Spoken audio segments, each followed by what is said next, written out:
And we're honored today not only to have our district governor, but our area governor with us today. So to have both of them here, I'm going to ask Pat to come up because she's going to be introducing our district governor, who we all know is also a longtime member of the club. Pat, come on up.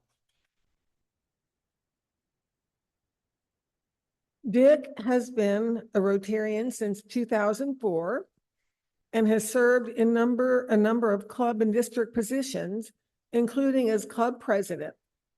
He is a Paul Harris major donor, a member of the Paul Harris Society, and a member of the Polio Plus Society. He was selected as District 6980 Rotarian of the Year in 2021, and he was born in South Dakota, where he graduated from the University of South Dakota with a BA in physics and mathematics. At the University of Iowa, he earned both master's and PhD degrees in mathematics. He has served in high-level operations, research and system analysis positions for the U.S. Navy, including assignment at operating command from Hawaii to Naples, Italy. Dick began his career in the Orlando community as the CFO for an Orlando food distribution company. He has been active in the local Orlando community for many years with positions on the Seminole County Planning and Zoning Commission, the Metropolitan Orlando Citizens Advisory Committee, the Metropolitan Orlando Freight Mobility Working Group, on the Lake Brantley High School Advisory Committee, and as chair of the 7th Congressional Service Academy Selection Board. Additionally, Dick led the academic operations of the Belhaven University's Adult Studies programs, directing over 600 facility and curriculum at 9 campuses and teaching sites in 5 states. Dick and his wife, Cindy, have 2 adult children and 5 grandchildren. They enjoy traveling, especially road trips throughout the USA, Viking cruises, and visiting national parks. Let's welcome Dick Harris.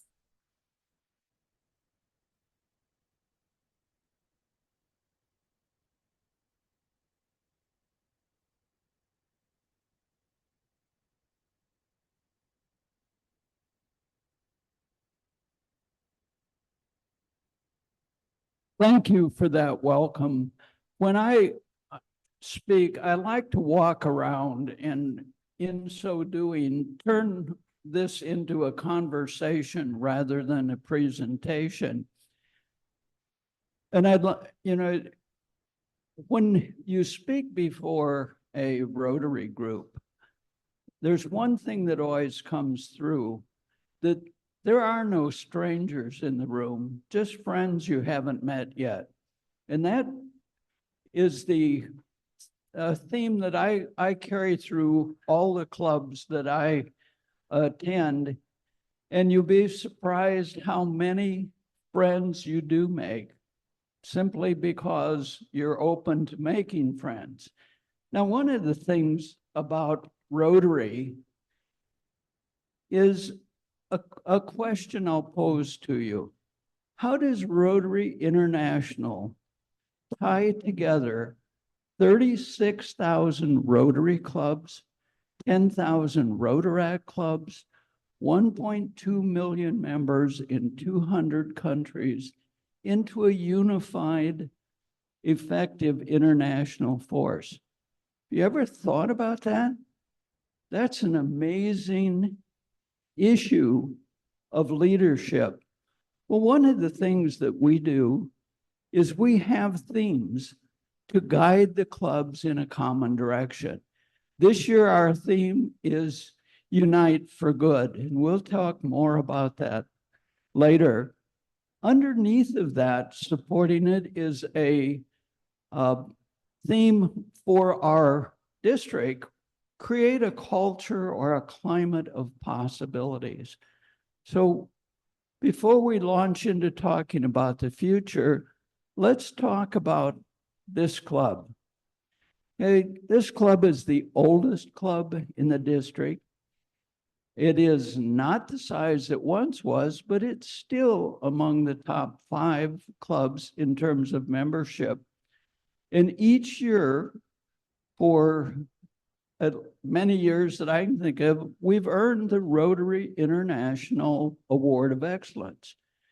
That says that whatever the theme, each year we do the things that Rotary pushes or coaxes or nudges us to do to help further the cause of Rotary internationally. We give to the Rotary Foundation. You all know the foundation is the vehicle by which we unite financially to do good around the world. And we also give to Polio Plus. Now, each club has a goal of $1,500, and that's easy to come by. If you take 50 million we have to raise to fight polio, divided by 36,000 clubs, it comes to about $1,500 a club.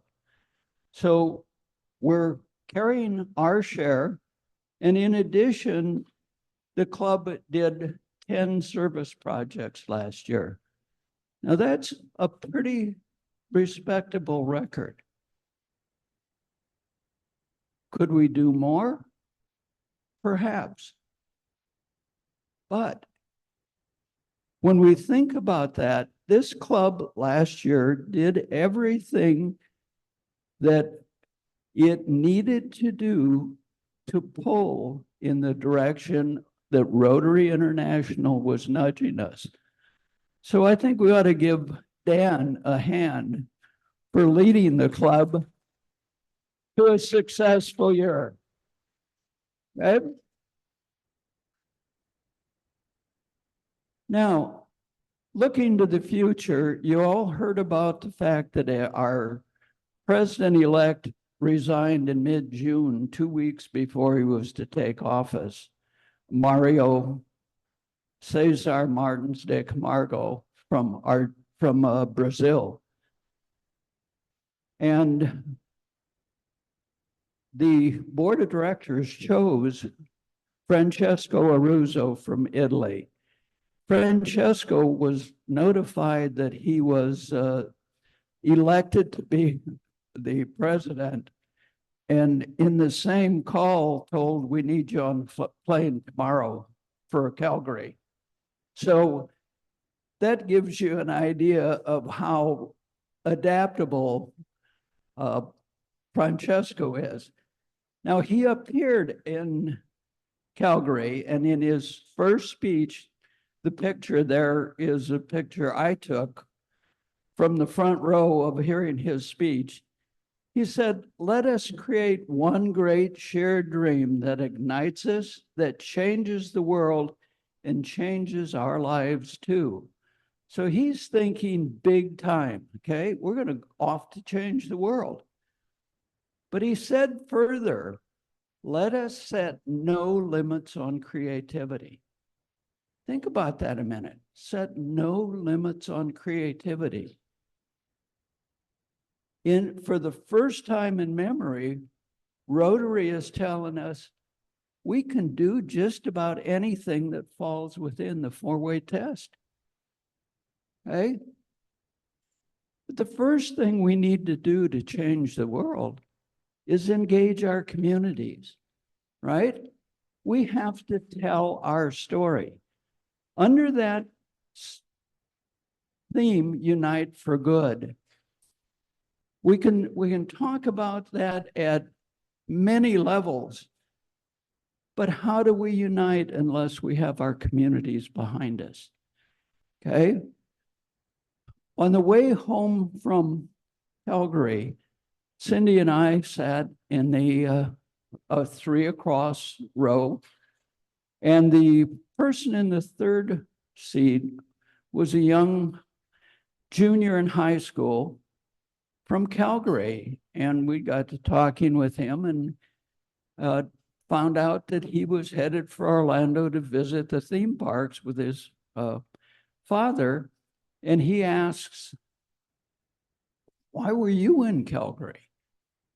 And we said, "Well, we were there for the Rotary International Convention." And you know what his response was?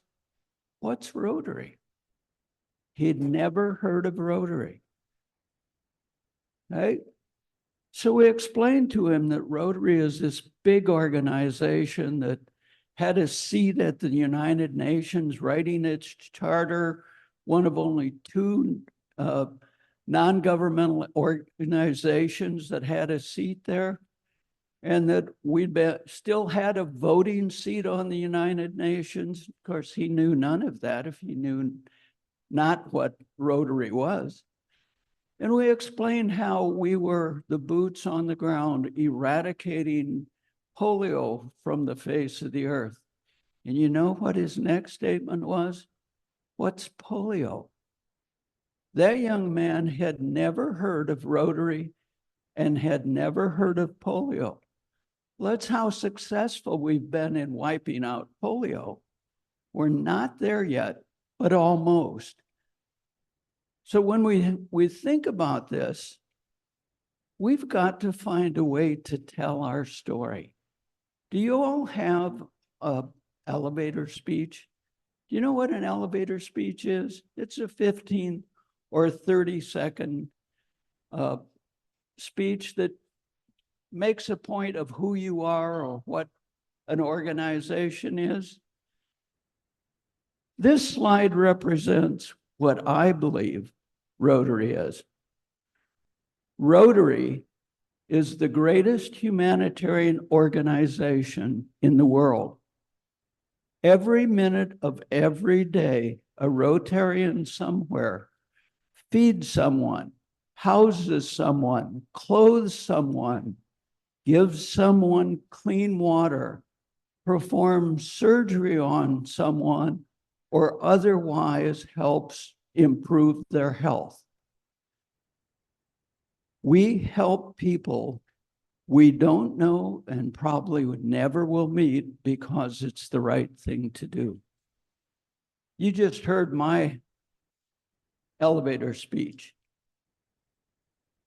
Now, if you don't have an elevator speech, I think you can use this slide to create an elevator speech. So how do we change the world? Okay, Francesco, our president, Francesco, said, we're off to change the world. Well, to change the world, we would like to grow, because the more people we have in Rotary, the more impact we can have. So we're in the process of creating at least 5 new clubs this year. Right now, we have 7 new clubs in the works. They happen all to be companion clubs with existing clubs. But a companion club can be a cause-based club that supports a legacy club. Now, each new club would be 15 or so members, maybe a few more. But to support many new members, I want to grow membership by 10% net gain. That's about 160 new Rotarians this year. If I can create 5 new clubs, that's 15 times 5, that's 75. So I'm about 85 short. But we have 40 clubs. Can we encourage or nudge each club to gain a minimum of 2 new members net? We can. We've grown 10%. It would be the first time in about 2 decades that this district has grown 10%.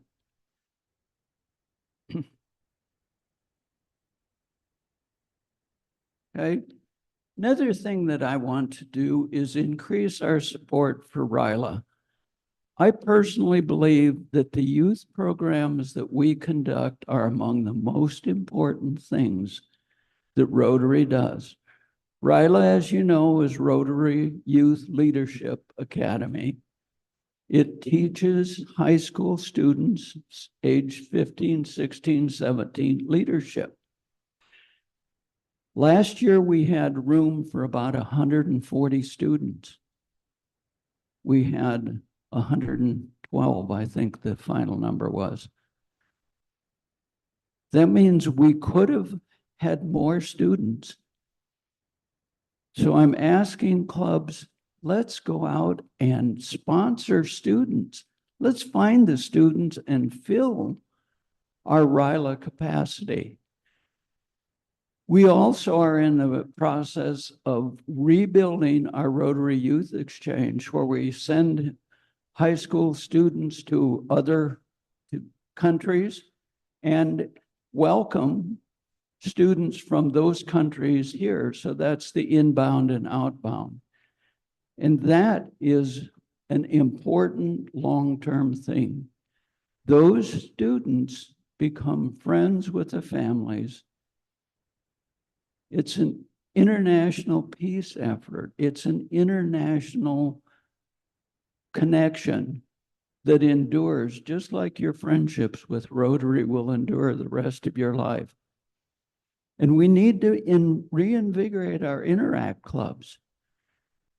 COVID almost killed our Interact program because it made it so hard to get to the schools. The schools, because of COVID, set up all these rules and protections for students, which made we almost couldn't get into a school. Okay? But that doesn't mean we can't reinvigorate our clubs now that COVID is largely behind us. Okay? Another thing I want to do is increase our giving to polio through the Polio Plus Society. Polio Plus Society are those Rotarians that give $100 or more each year to Polio Plus. Do you all know what Polio Plus is? If you do, raise your hand. Okay, about half. Polio Plus is the fund by which we financially support our effort to eradicate polio, okay? It's the pot of money that it takes. And the last I knew from the last year that I had a report on, it cost us $158 million. That was 2 years ago. So how can it cost $158 million?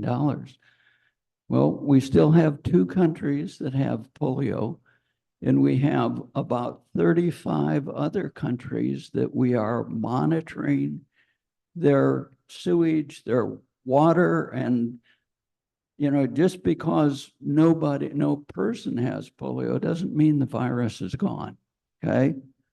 We have to continue to monitor until it is gone. So I want to increase giving to Polio Plus by 20%. That increase of 20% would put us at a district where we gave $1,500 equivalent of each club, okay? That would be our fair share in raising the $50 million. And you might ask, golly, you know, Dick's been around this club for a long time, and I've never heard him say that he was really avid about polio. Why am I so interested in polio? Let me tell you a personal story. Just before my first birthday, days before my first birthday, my father died. My mother was left with 8 children under the age of 14. We were a rural family in South Dakota, and a family without a man in that environment simply can't continue to exist. There's no way to live. We moved to town so my mother could get a job. And less than a year after we moved to town, my older brother, who's just about 10 years older than me, contracted polio. Within 2 hours of him being diagnosed with polio, public health officials arrived at our house and nailed a big orange quarantine sign on the door. No children in, no children out. And oh, by the way, my mom couldn't go to work. It was a pretty dark chapter in our life. Well, I'm happy to report that my brother wasn't permanently paralyzed, but it took over 2 years for him to regain the physical ability of the other peers his age, other young men. I wouldn't wish what my family went through on anybody. And you've all seen the pictures of the lives that people who are permanently crippled with polio live. We are this close to wiping out polio. We can't stop now. Hey, we are almost there. And we have to continue because the scientists tell us that a case of polio today, anywhere in the world, can be almost anywhere else in the world in 36 hours. Okay? So I would ask you to join me. No, I'm already a member of the Polio Plus Society, so I'd ask you to join me in helping increase our support to Polio Plus. I also would like to increase our giving to the Rotary Foundation by 10%. That sounds like a big number. Our district gave $446,000 to the Rotary Foundation last year. I'd love to hit 500,000 out of the 1,600 Rotarians that we have. But let me tell you why it's important that we support the Rotary Foundation. Now, that's the vehicle by which we do good all over the world. The picture you see there is Aisha. And let me tell you the story of Aisha's new beginning. Aisha was a 4-year-old in Kenya. She was severely burned in a house fire. And if you can see the picture closely, she has scarring across her chest and all down her left arm. Now, when you're not near good health care and you're burned, if the burn doesn't kill you, the ensuing infection probably will. A Rotary Club learned of Aisha's injuries. With money from the Rotary Foundation, they arranged for Aisha to receive skin grafting from an international specialist, and they paid for 2 years of post-injury, post-burn therapy. This is a little over 2 years later after she was burned. Look at that face.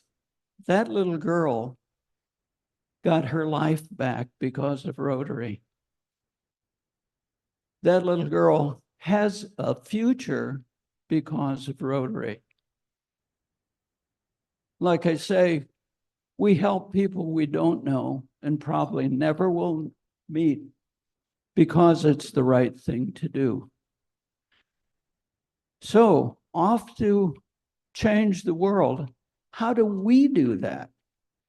Okay, we talked about supporting the Rotary Foundation, which is a financial vehicle, but how do you and I change the world?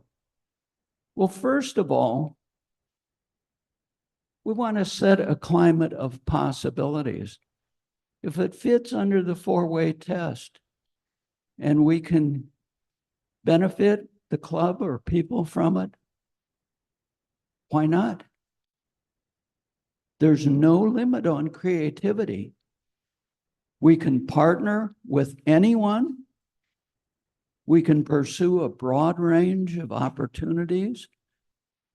So when I say cherish and value our relationships and offer discretion to create and innovate, let's go back to our theme. Our theme is Unite for Good. And let's think about how many levels that works on. We can unite for good by doing things with other clubs.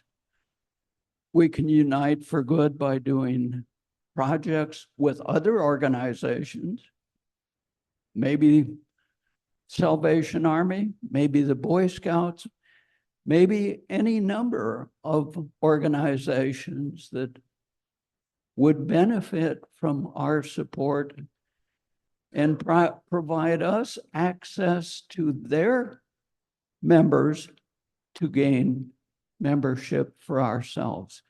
So think about that. There are so many things, but it also can mean unite for good across multiple years. Okay, and that means several years. Our district director, our zone director, Patrick Eakes, is a director of Rotary International. He's one of 17 directors. He has zones 33 and 34. We are in zone 34. Patrick opened our zone summit a year ago in Pittsburgh with the following statement. We tend to overestimate what we can accomplish in a single year, and we tend to underestimate what together we can accomplish in multiple years. So Rotary is pushing us to create 3-year plans.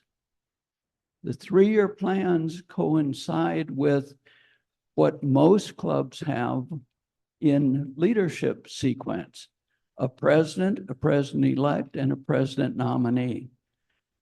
Okay? Now, if we start thinking 3 years, there are so many more projects that we can do. But to continue 1-year projects, think about this. Any problem that exists, we can probably only scratch the surface in a single year. Perhaps if we think longer term, we can dig much more deeply and be much more impactful with the same amount of effort, just a longer term horizon. Oh, so what's the district doing? We're creating club support teams to encourage clubs to do 3-year planning. Okay. We're also pursuing a follow-on idea to the elevator speech to try to go to video. Okay. Think about this. Of the population under 40, those individuals get as much as 86% of their information from video. They don't watch the news, they watch a clip on YouTube. They don't read, they watch a clip where somebody is in effect recapping a newspaper article. The district has a YouTube channel. And what I'm encouraging clubs to do of all their activities, make 90-second videos, voice over so you tell us what it is we're seeing, and let's flood our YouTube channel and get our story out. Again, I go back to this. If we don't tell our story, who will? How will the world know that Rotary impacts 500 million people each and every year? Right?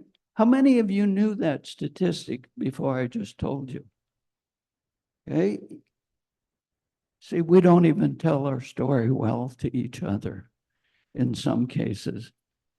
But Rotary does, and that isn't my number. That came from Barry Rassin the year he was chair of the Rotary Foundation. One of the things he wanted to do was said, okay, what is our impact? Okay, we're spending a lot of money.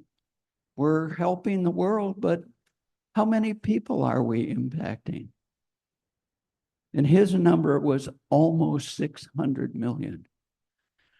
So let's make video the medium for our public image work. Okay. Now, one of the major responsibilities of district governor is to take all the clubs in the district and meld them into a force for good. Okay, that's not an easy job. And on top of it, the second most important thing that the district governor does is help choose the next district governor in the sequence. On July 7th, all of you got an email announcing that the district governor nominee designate would be the next person in line. Application process is open. In addition, the applications for past presidents, past chairs of district committees or sub-chairs are eligible to sit on the selection committee. We choose names out of a hat if we have more applications than we have seats on the selection committee. But the application deadline is September 8th. I'm happy to report to you that your president sent in a nomination for the selection committee from this club. So you've done the next step to help me select the next district governor. But applications have to be in by September 8th. Then we will meet, the committee will meet October 4th, and we will announce the next in the district governor line on October 18th. Now, let's talk about challenges ahead for this club. Okay? This club has had an amazing impact in Orlando. You probably know this club built the first subdivision of Washington Shores. This club brought Boy Scouts to town. This club brought junior achievement to town.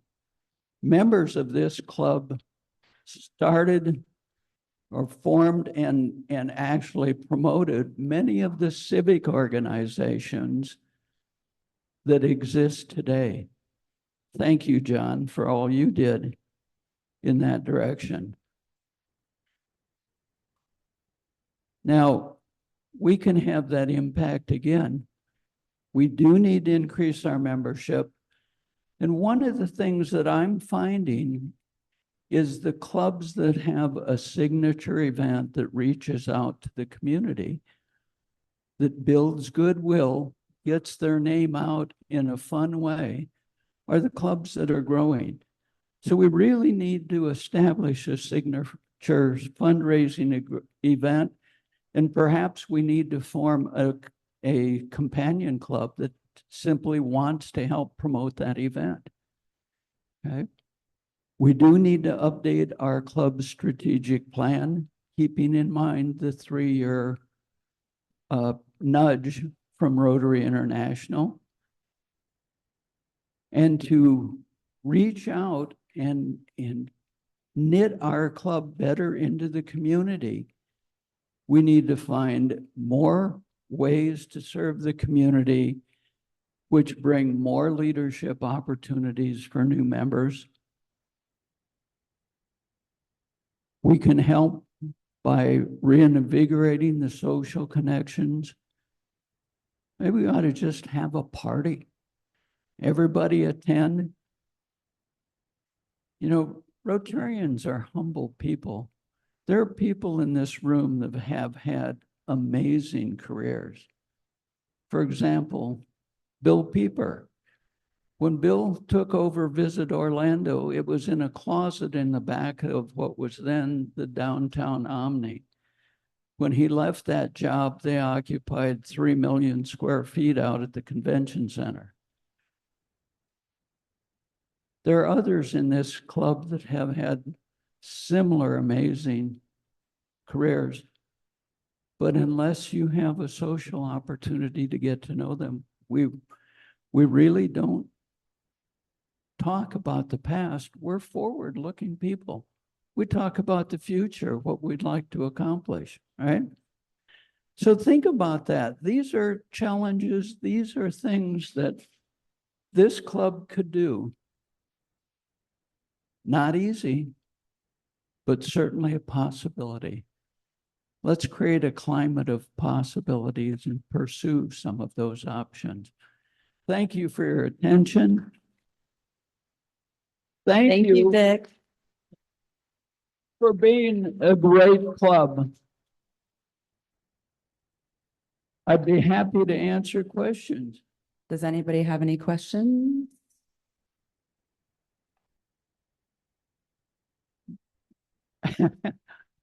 Yeah, don't tell me I told you everything you want to know. Now, you know, visiting clubs is the phase that I'm in now as district governor is the fun part of the job. To go to clubs and talk about all the things that they're doing right and maybe suggest some things that they might want to think about for the future.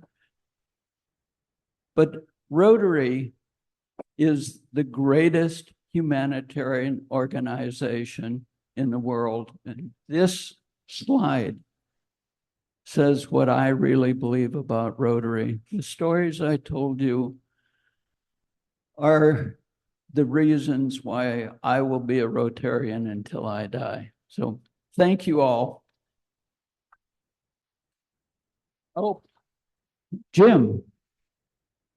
I attended this club before I was a member here, doing makeups occasionally. It wasn't a handy club for me to attend because it was at lunchtime and it met at the ladies' club at that time. But I remember there were a lot more members that came to the club then. What factors do you see that caused the decrease in our membership? Well, there are a couple. First of all, the community of downtown almost is non-existent in Orlando. The growth of all the periphery, the theme parks, the convention center, there's very little community in downtown. Okay. Business people are here during the day, but if you come to Orlando at night, what's here? Nightclubs. See, that's one of the factors. Second factor is that as downtown lost the feeling of a downtown, we stopped participating in downtown activities or reduced our level. If we want to grow, we have to participate in large-scale events, whether it's Fusion Fest or other similar events. We don't have to sponsor them. We just have to participate and get our name out. We have to be known in order to attract members. And we don't get known in the community during our luncheon meeting. We get known in the community by being out in the community, participating in large-scale events that expose us to a few thousand. But it isn't that we have done anything wrong. It's just that's the reality of the demographics of downtown. We have to generate more goodwill which will attract like-minded people. Danny?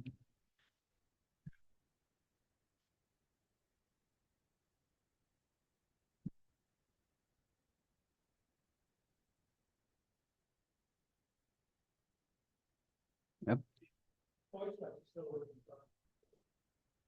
I think we used to Yes. have signature events like the boats, the swan boats, and then we had Christmas parade, we had sidewalk painting and the air shows. Yep. You've been around to a lot of clubs, and what do you see other major events being done by other Rotary clubs our current size? I've seen that other clubs have similar or less members, and they have these Well, barbecue events that just raise Yeah. lots and lots of money. I'll give you one example, and I think it's a great example. St. Cloud has increased its membership 6 consecutive years. And what they did, they went from 23 members, they're 43 members today. They've doubled in 6 years.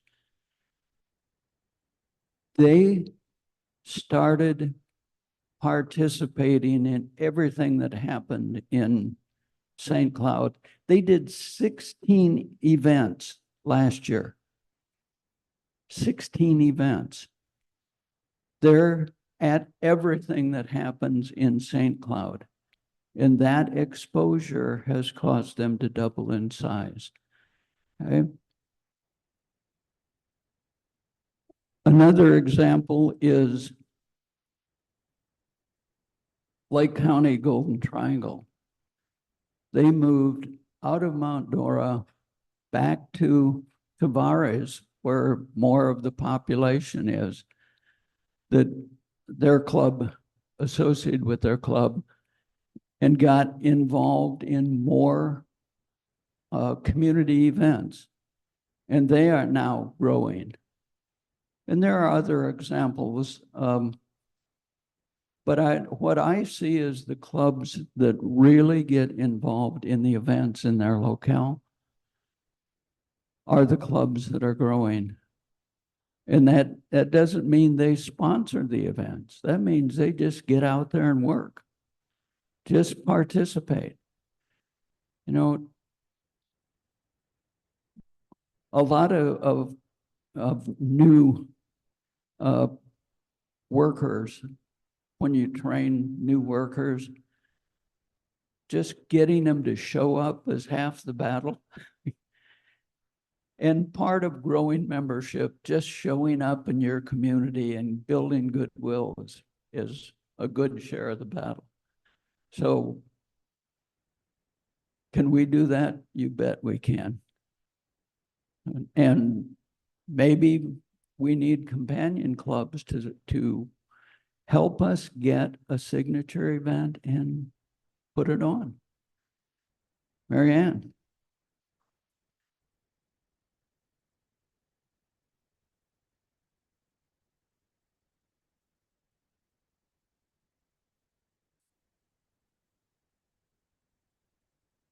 Yep. Yep. And most clubs are no longer hybrid. They don't do Zoom. There are a few, in fact, St. Cloud does do Zoom. But it's part of the club culture of being involved. I think Chris Whitney said it right during his president. You got to be in the room to make things happen. And I firmly believe that. You got to participate. And the participation is what's happening for the clubs that are growing. So we need to help find ways, whether it's go serve meals at Salvation Army or any of the other organizations downtown. We have 10 or 15 people on Zoom. There's 10 today. and they can't see him because he's not at the podium. So I took his picture off the Zoom so they can only see his slides.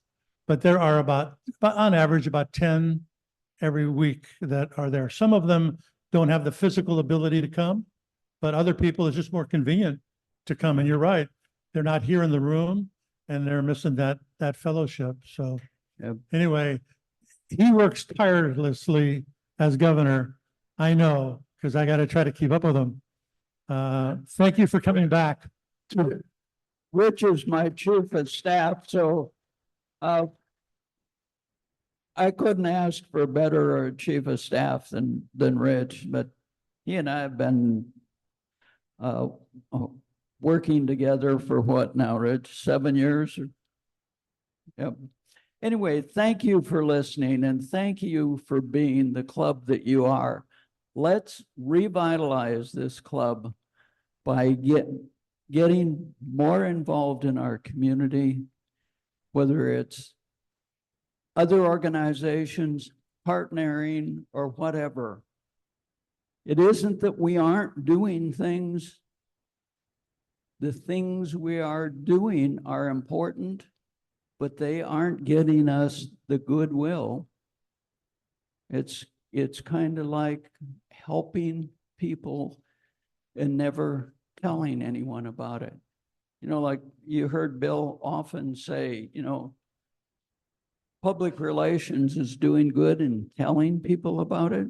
Let's tell our story. Thank you.